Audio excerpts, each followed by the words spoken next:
Dalam diri manusia ada dua sisi penentu kesuksesan masa depannya, yakni sisi terang dan sisi gelap. Sisi terang ditandai dengan keberanian, keteguhan hati dan kegigihan. Sedangkan sisi gelap ditandai dengan ketakutan, kebimbangan dan menyerah. Mengutip Napoleon Bonaparte, seorang panglima perang dan kaisar terkenal dari Prancis, "Victory belong to the most persevering," yang artinya kemenangan adalah milik orang yang paling gigih mengejar tujuan dan tidak mudah menyerah. Dalam bahasa Daud yang juga sama-sama panglima perang ternama Israel, keberhasilan itu milik orang yang hatinya berani, teguh, dan gigih melawan ancaman dan tantangan.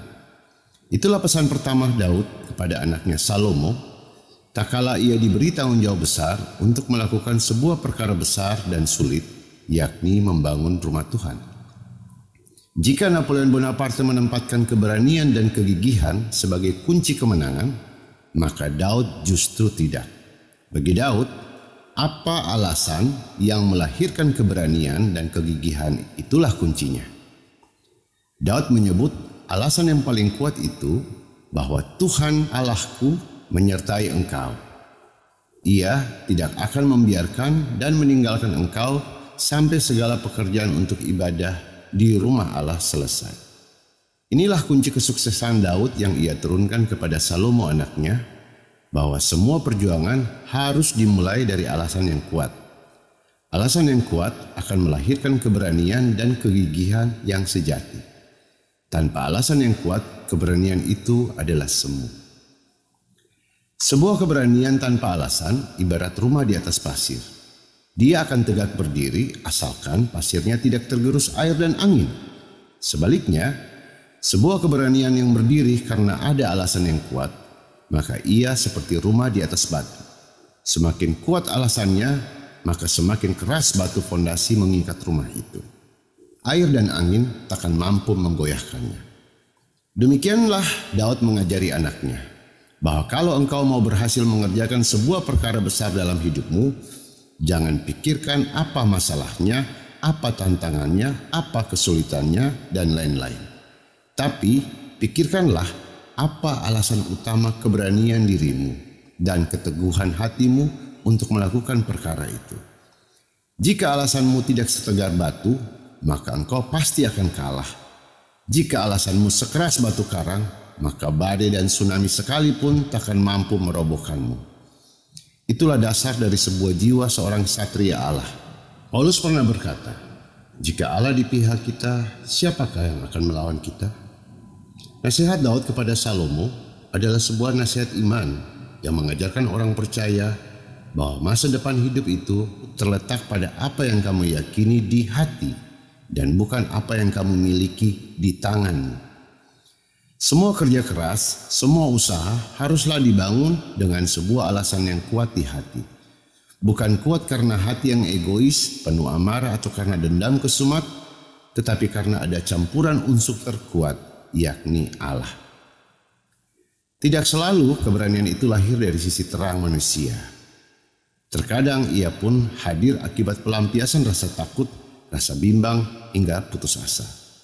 Saat Herodes takut akan bayi Yesus misalnya di Bethlehem, ia nekat melakukan pembantian di Bethlehem. Begitupun ketika Saul takut akan Daud, ia mengerahkan seluruh kerajaannya mencari dan menyerang Daud.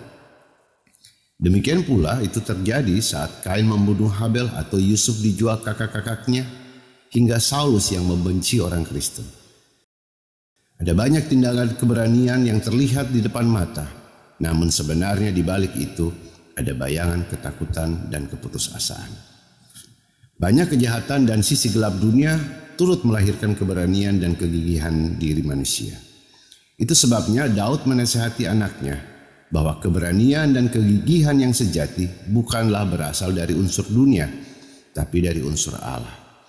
Itulah peringatan tersembunyi di balik nasihat Daud kepada Salomo, bahwa jika proyek pembangunan rumah Tuhan ini akan dilakukan karena engkau mau mengejar kemuliaan diri, alias takut gagal dan tak populer, maka starting point-nya salah. Apapun rancangan dan rencana yang mau dikerjakan, semuanya harus dimulai dari starting point yang benar, yaitu harus ada alasan ilahi, bukan sebagai pelengkap, tapi sebagai yang utama. Daud menunjukkan bahwa alasan yang paling tertinggi dari sebuah keteguhan hati ialah Allah menyertaiku. Dalam bahasa Daud, Tuhan Allah Allahku menyertai engkau. Ia tidak akan membiarkan dan meninggalkan engkau sampai segala pekerjaan untuk ibadah di rumah Allah selesai. Atau dalam bahasa nubuat Yesaya kepada Raja Ahaz, yang takut menghadapi Moab saat itu adalah Immanuel, Allah menyertai kita. Immanuel adalah sebuah alasan tertinggi orang beriman memiliki keberanian dan kegigihan untuk menjalani penugasan hidupnya. Immanuel adalah panglimamu. Saat Yesus akan berpisah dengan para muridnya, ia pun mengucapkan kalimat Immanuel dalam bahasa yang lain, yakni, ketahuilah aku akan menyertaimu hingga akhir zaman. Sadar atau tidak sadar, kata Immanuel selalu ada di setiap ibadah yang kita jalani. Entah pada pembukaan fotum dan salam, maupun pada akhir ibadah yakni pengutusan dan berkat. Immanuel adalah Allah menyertaiku. Entah dalam rupa kasih karunia, damai sejahtera, atau dalam roh hikmat dan berkat. Semuanya itu adalah alasan tertinggi atau panglima tertinggi yang diucapkan Daud kepada anaknya dalam bacaan kita malam ini. Apa yang Daud ucapkan kepada Salomo sebenarnya adalah sebuah kesaksian dirinya tentang Immanuel dalam Mazmur 23, bahwa Tuhan adalah gembalaku yang selalu menjagaku hingga di lembah yang kelam sekalipun. Malam ini adalah malam terakhir, jam terakhir, dan detik terakhir dari tahun 2020. Sebuah angka yang indah namun tak seindah faktanya. Angka 2020 telah menoreh sejarah kelam kehidupan semesta dengan hadirnya virus pembunuh kehidupan. Ia bukan membunuh tubuh saja, tapi juga membunuh jiwa manusia. Banyak orang takut, khawatir, bimbang, bahkan putus asa menatap 2021. Sekalipun sudah ada vaksin, katanya. Traumatis hidup akibat virus ini telah membuat orang kehilangan percaya diri untuk meyakini keberhasilan di tahun depan. Malam ini Daud menasihati kita dua hal. Yang pertama adalah membangun lebih dulu rumah Tuhan di hatimu, karena disitulah berdiam Immanuel. Sekalipun kita masih akan beribadah tidak melalui pintu rumah Tuhan, tetapi melalui layar kaca, namun Allah tidak hadir karena layar kaca itu atau karena internet, tapi Allah hadir karena ada baitnya di hati kita. Itulah tugas perdana kita di tahun yang baru. Tanpa rumah Tuhan di hatimu, takkan ada Immanuel. Tugas kedua adalah menemukan alasan utama untuk berani dan gigih memperjuangkan hidup.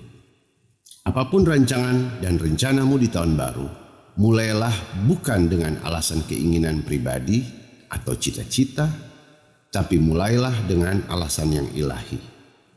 Temukanlah alasan ilahi yang menjadi starting point nyalimu, keberanianmu, dan semangatmu untuk berjuang tanpa ragu. Temukanlah batu karang dari bangunan cita-cita dan harapanmu pada Allah, sebab akan datang badai angin dan air yang akan mengujinya.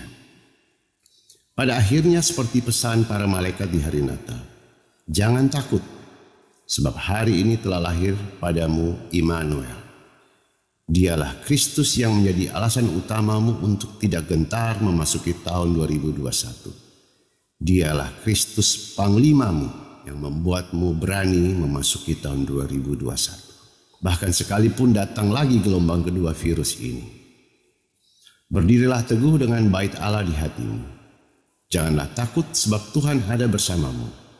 Janganlah bimbang karena engkau berdiri di atas batu karang yang teguh.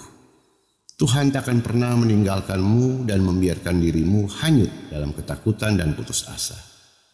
Percayalah bahwa Allah menyertaimu supaya engkau berani beranjak meninggalkan tahun 2020 dan memasuki tahun yang baru 2021 dengan semangat dan harapan yang teguh. Amin.